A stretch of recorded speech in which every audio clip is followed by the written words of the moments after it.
नमस्कार मेरे प्यारे साथियों, सी प्रोग्रामिंग वॉल्यूम फर्स्ट की सीरीज में आज हम देखेंगे lecture number 15 header files in सी।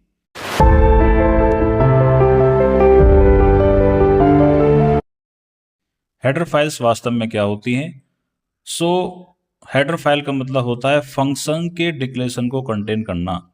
जितने भी आप फंक्शन लिखेंगे, चाहे प्रिंटफ की बात करें, स्कैनफ की बात करें, गेट सी एच की बात करें, चाहे हम CLR की बात करें, ये जितने भी फंक्शन होते हैं वो कहीं ना कहीं हेडर फाइल के अंदर ही कंटेन होंगे। तो इसका मतलब क्या हुआ? हेडर फाइल की हमें आवश्यकता है और विदाउट हेडर फाइल प्रोग्राम को बनाना पॉसिबल हो ही नहीं सकता। Got my point? Use to include standard library functions. जितने भी हमारे स्टैंडर्ड लाइब्रेरी फंक्शंस होंगे मैं आपको बताऊंगा कौन कौन से होंगे डेप्थ में जा करके, और वो आप देख पाएंगे। Include using the hash include command. Hash के माध्यम से आप जितनी भी हेडर फाइल्स होंगे उनको इंक्लूड करोगे। मैंने डिस्कस किया था पीछे कि इंक्लूड नाम का कीवर्ड होता है जो फाइलों को जोड़ने का काम करता है, और हैश जो होता है उसको बोलते हैं प्री प्रोसेसर। याद रखना इसको, हैश को बोलते हैं प्री प्रोसेसर। और हैश वास्तव में एक अपने आप में स्पेशल सिंबल होता है, प्रोग्राम को स्टार्ट करने का काम करता है। बिफोर कंपाइलेशन, कंपाइल होने से पहले ही ये प्रोग्राम को स्टार्ट कर देता है, और जितनी भी हेडर फाइल्स होंगी वो सारी की सारी आप इसको इस ओपन एंगल के अंदर और क्लोज के अंदर लिखेंगे। जैसे सिंटेक्स देखिए आप लोग, हैश इंक्लूड का आप यूज करेंगे, उसके बाद फाइल का नेम लिखेंगे। यहाँ पे जो भी फाइल का नेम होगा, जैसे आपकी फाइल होती है stdio.h, stdio.h, इसकी फुल फॉर्म होती है स्टैंडर्ड इनपुट। std मतलब स्टैंडर्ड, std का मतलब क्या हो गया? स्टैंडर्ड, और i for input, i for input, और o फॉर आउटपुट। .h क्या होता है? हेडर फाइल का एक्सटेंशन होता है .h। कुछ हेडर फाइल्स हैं जिनको आप देख लीजिए। फर्स्ट हेडर फाइल है आपकी stdio.h, इसको फुल फॉर्म होती है स्टैंडर्ड।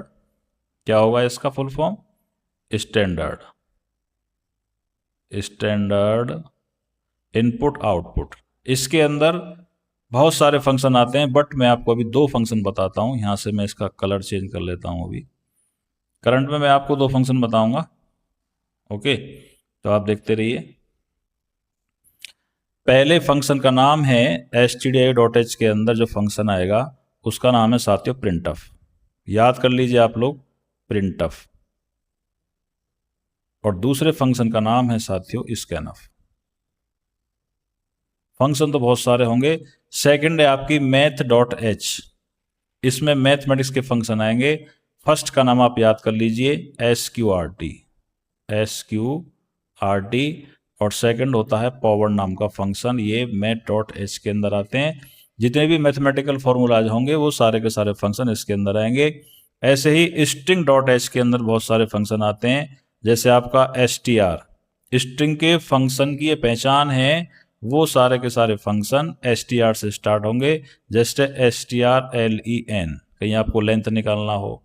अगला strcmp, कंपैरिजन करना हो आपको दो स्ट्रिंग का। इस तरह से एक हेडर फाइल और होती है, ये एक है आपकी stdlib.h, ये मेमोरी एंड स्टोरेज के काम आती है। इसको भी हम डिस्कस करेंगे अभी आगे। एक और आपकी हेडर फाइल होती है, मैं यहाँ पे लिख देता हूँ conio.h। इसकी फुल फॉर्म आप लिख लीजिए। con का मतलब होता है console, console input output header file. इसके अंदर दो फंक्शन आएंगे। पहले फंक्शन का नाम होगा, आप याद कर लीजिए, लिख लीजिए CLRSCR, और सेकंड का नाम होगा getch। अब इनका डेप्थ में क्या क्या यूज होगा भविष्य में आपको बताया जाएगा। फर्स्ट आपकी stdio.h header file, full form standard input output. इसके अंदर मेन फंक्शन जो आपके होंगे printf and scanf. Got my point? Colour को मैं चेंज कर लेता हूं आपको समझाने के लिए।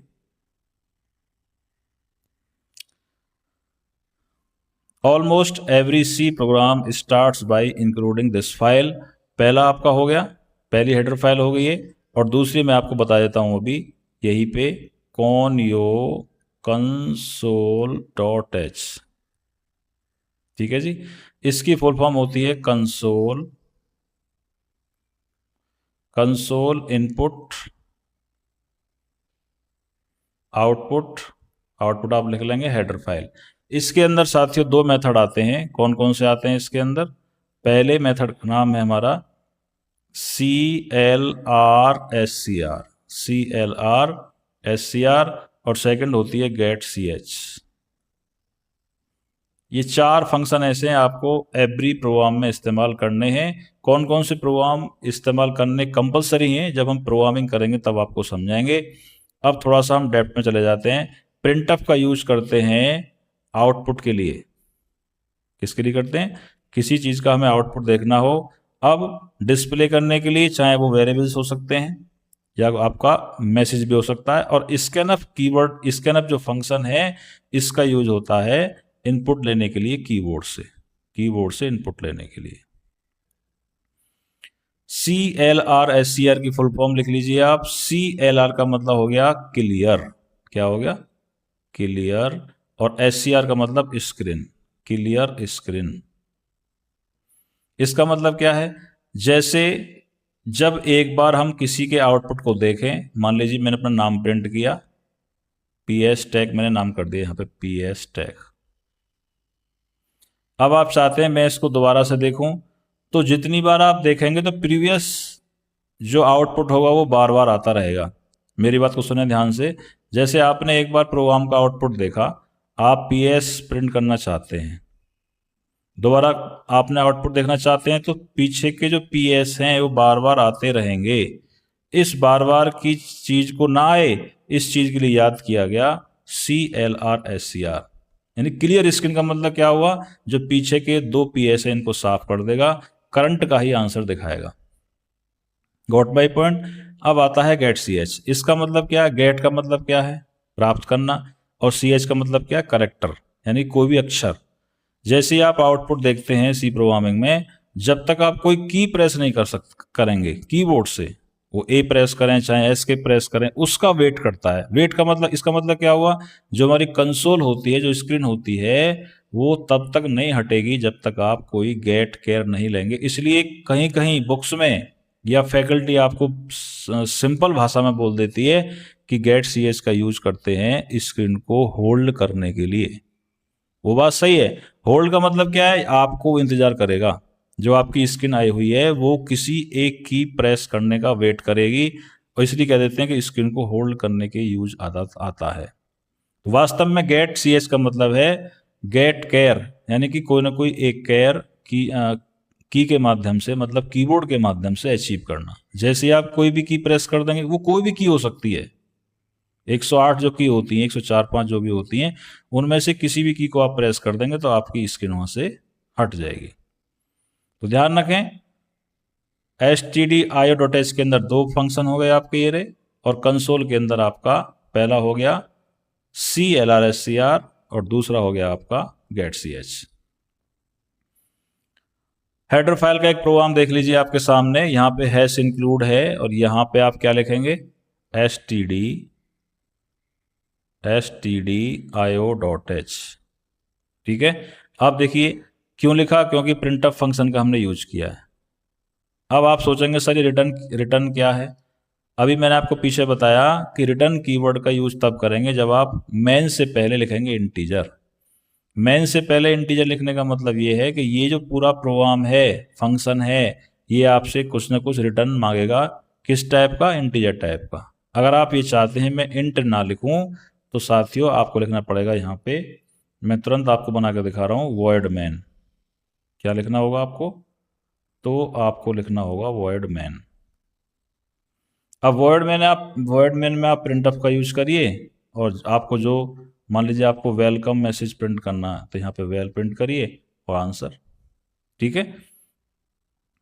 Y header file are used? क्योंकि हेडर फाइल का यूज करने से क्या होगा? आपका टाइम सेव होगा, और दूसरी बात है जितने भी फंक्शन हैं वो सारे के सारे हेडर फाइल के अंदर ही कंटेन होते हैं, इसलिए करना पड़ेगा। और हमारे जितने भी फंक्शंस हैं उनको हमने अलग अलग कैटेगरी में डिवाइड कर दिया, इसलिए हमें हेडर फाइल का यूज़ करना है।